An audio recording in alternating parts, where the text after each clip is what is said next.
Hi, I'm Jeff Bailey. This is my wife, Lori. This is Thrive in 5. And in this video, we're going to target the hips and low back in a reclined position. So it's the same shapes in a reclined shape. You're going to lie on your back, have your knees bent, your feet on the floor. Yep. Just pause here for a moment and have your hands out to the sides, palms up toward the ceiling. All right, now before we go any farther, I want you to close your eyes and visualize your spine. You may visualize the model spine that I had in my hands earlier. The lumbar spine melting toward the floor. In fact, just press into your feet a little bit to encourage your low back toward the floor. Feel the difference? You kind of rock into the back of the pelvis, and now the low back is melting into the floor. We're looking for incremental movement. That's how we're going to get it, one teeny tiny bit at a time. Now, bring the soles of the feet together. That's it. And you have to guesstimate 2 hands away. So move the heels out a little bit, not too close, not too far away. They'll have a supportive quality. Now, can you relax in this shape? It's a genuine question.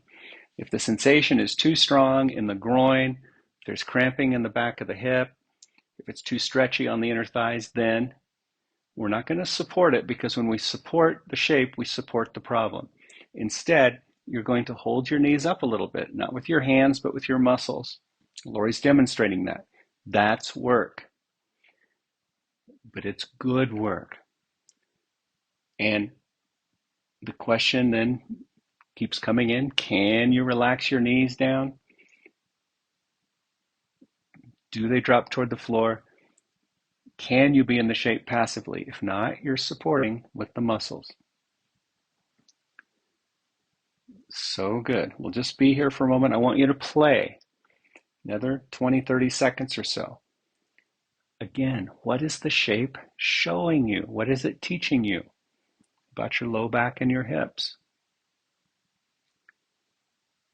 It's how you do it. It's your approach is everything.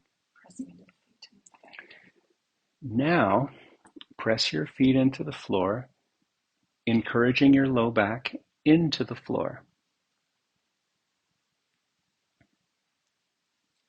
Your belly can remain relaxed, your ab muscles relaxed. See, where there's movement, there's health. That's just what we're doing. We're targeting movement through the hips, pushing the low back down. And sometimes the knees will start to shake, especially if this is a new shape for you. You're going to feel that shaking. That's just your muscles and your bones and your mind reorganizing. Now slowly bring your knees together. Good. Just pause a moment, rest, feel the feedback. Some people avoid or judge against that shaking quality, and it's just your body learning. Okay, now we're going to go for the Sukhasana shape, the crisscross shape. We'll put the right leg in front of the left again. Left shin parallel to the end of the mat. Walk your feet laterally some. Yeah, they may not go much, but that's okay. We're just putting a challenge now down into the hips. If it's too intense, raise your knees. If it's too intense, you're going to raise your knees up a little bit. You just hold them up. This is yoga.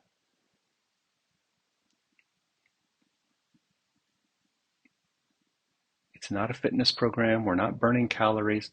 We're shining some light on the problem. That's the purpose of the shape. Watch your mind. Watch your mind and how it interprets the feedback. A lot of sensation in the hips. Yeah, the sensation in the hips can be strong. So you're just managing it.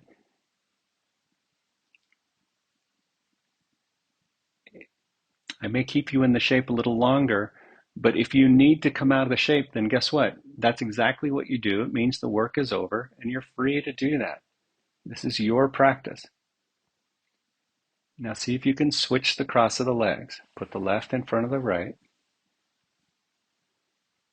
See, for some of you, even yogis who've been practicing for many years, the concepts that I'm sharing here are new.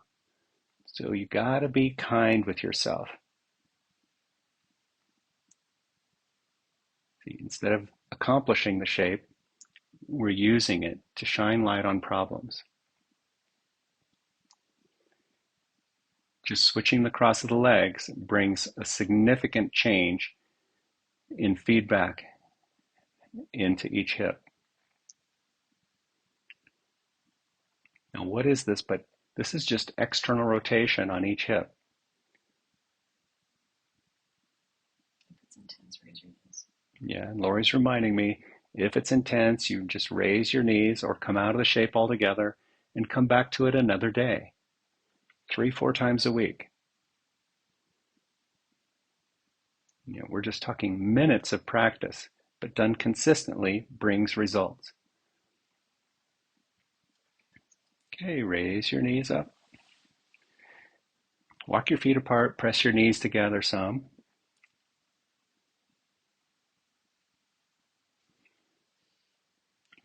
Okay, guess what? This is yoga that you can do in bed. You can do it before you go to sleep. You can do some of it before you get out of bed. Even the weight of the covers coming down on your knees and legs will impact the shape. The way the mattress curves underneath you will impact the shape. See, these subtle differences, bolster, no bolster, mattress, no mattress, the weight of the covers or not, all impacts the shape, and ultimately we can play in these shapes and have the variety every time we practice.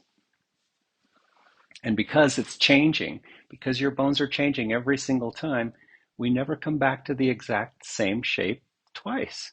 Isn't that cool? Always changing. So roll onto one side and push yourself up.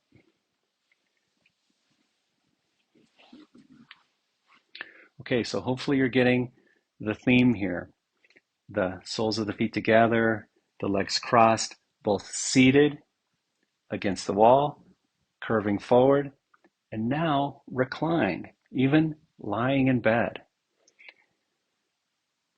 One key thing I want to share here, and I bet you've figured this out by now. When you stand up, even Lori and I, when we stand up and come out of the shape and walk, there's a little bit of a limp. There's some stiffness that feels like it's coming in. Don't judge that. Just keep walking through that limp. It's what we would expect when we move the muscles and joints and bones into a new area. All right? And I'm going to show you in the next video a shape that helps mitigate and manage that and get the most from it. So thank you so much. Hope you're watching your inbox. We're sending you lots of good communication. Appreciate you joining us. Namaste.